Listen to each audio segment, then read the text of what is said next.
The moment that changed everything between corporations and governments didn't happen in a courtroom or congressional hearing. It happened when Canada looked at General Motors walking away from its commitments and said something no government had said in decades. No, not this time.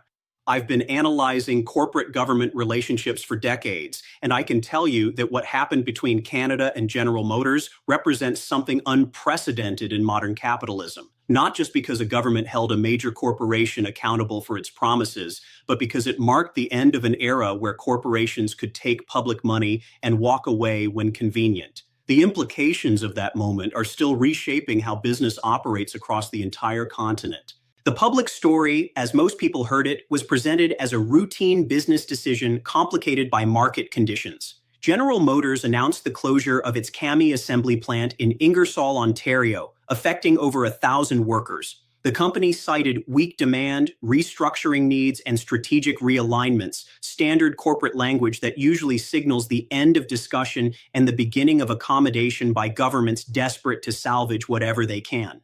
But what actually happened was far more consequential than any routine plant closure. What happened was that Canada refused to play by the old rules, refused to absorb the costs of corporate decision-making without imposing costs of its own, and demonstrated something that had been forgotten in decades of corporate-friendly governance: that public investment comes with public obligations. To understand why this moment was so revolutionary, you have to understand the relationship that had existed between governments and major corporations for decades. The unspoken deal was simple. Governments provided subsidies, tax incentives, infrastructure support, and regulatory accommodation in exchange for vague promises of job creation and economic development.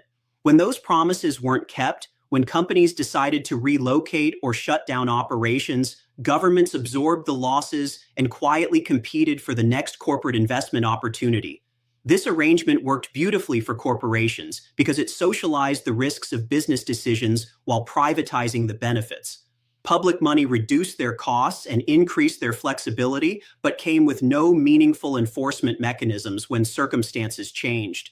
Governments, terrified of being seen as anti-business, rarely demanded accountability for public investments that didn't deliver promised returns. General Motors had operated under this assumption for years. The company had received substantial public support for Canadian operations, including direct subsidies, tax incentives, and infrastructure investments, all justified by commitments to maintain production and employment in Canada. When market conditions shifted and the company decided those commitments were no longer convenient, the expectation was that Canada would absorb the loss and compete for future investment opportunities. Instead, Canada did something that shocked corporate boardrooms across North America.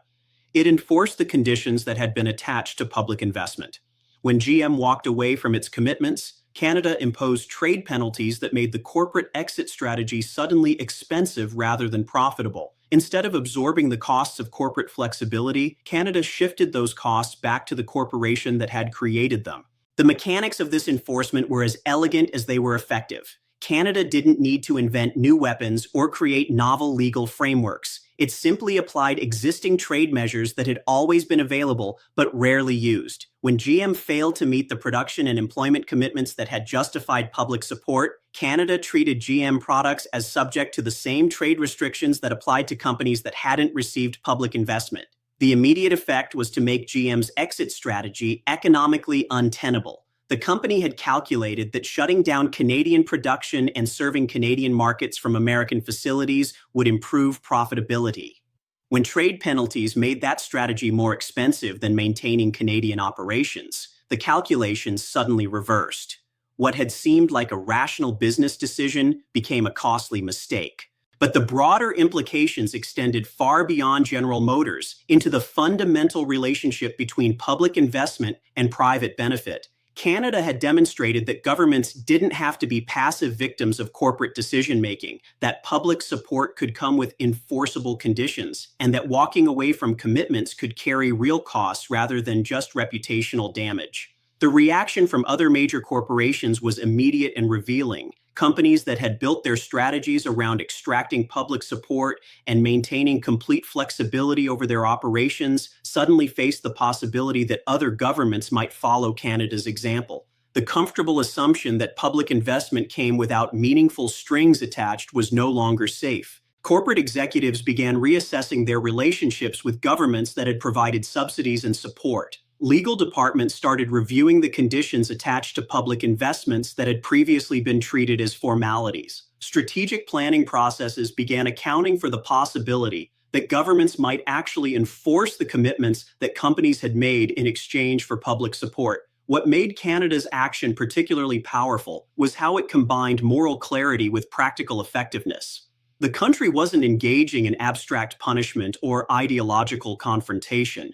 It was simply insisting that agreements be honored, that public investment justify public benefit, and that corporate commitments mean something beyond the press conferences where they're announced. For workers who had built their careers around GM's Canadian operations, Canada's enforcement represented something they had rarely seen from government: protection that worked. Instead of being told to accept plant closures as inevitable market forces, they watched their government actually fight for the commitments that had been made to their communities.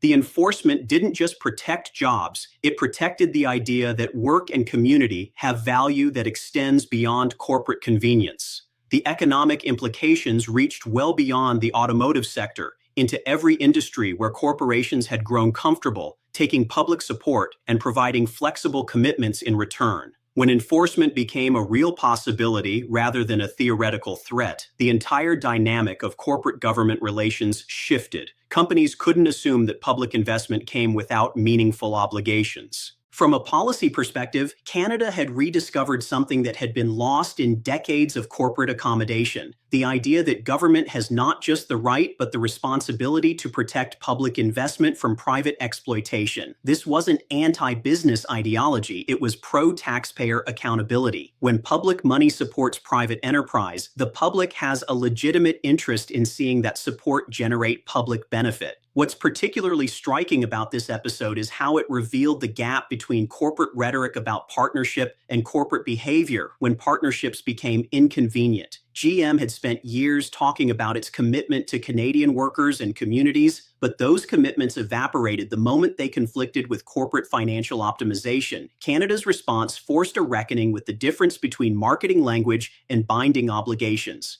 The enforcement also demonstrated something important about the relationship between economic development and democratic governance. When corporations can extract public support and abandon public commitments without consequences, it undermines democratic accountability. Voters elect governments to manage public resources in the public interest, and when those resources are given away without enforceable conditions, democratic governance becomes meaningless. For American observers, Canada's action against GM should have been particularly sobering because it highlighted how rarely American governments imposed similar accountability on corporations that received public support. American companies had grown comfortable with a system where public investment rarely came with meaningful enforcement mechanisms, where corporate flexibility was treated as more important than public return on investment. The long-term implications of Canada's enforcement are still unfolding, but they're already visible in how corporations approach government relations and how governments structure public investment agreements. The assumption that corporate commitments are voluntary suggestions rather than binding obligations has been permanently undermined, at least in jurisdictions willing to follow Canada's example. What makes this transformation particularly significant is how it changes the incentive structure that governs corporate behavior.